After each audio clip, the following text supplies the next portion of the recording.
Ako naman ang mama ni Tina. At kami naman ang mga kaibigan ni Tina. Anong may paglilingkod namin sa inyo? Nakahanda kami sa lahat ng oras para sa aming kaibigan. Anong pinagsasabi nyo? Bahay namin to ah!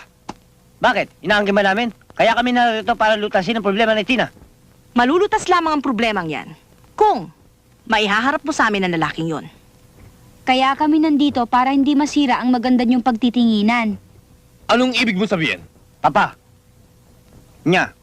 ako ang lalaking hinahanap ninyo. Narito ako para panagutan ang ginawa ko kay Tina. Ano? Ikaw nakadisgrasya sa anak ko? Wag na lang. Hindi na bali. Hindi na bali madisgrasya ang anak ko. Wag lang magkaroon ng manugang na... Tao ka ba? Tina, tinatanggap na kita. Kahit na walang ama ang bata. Tina, ayos na problema mo.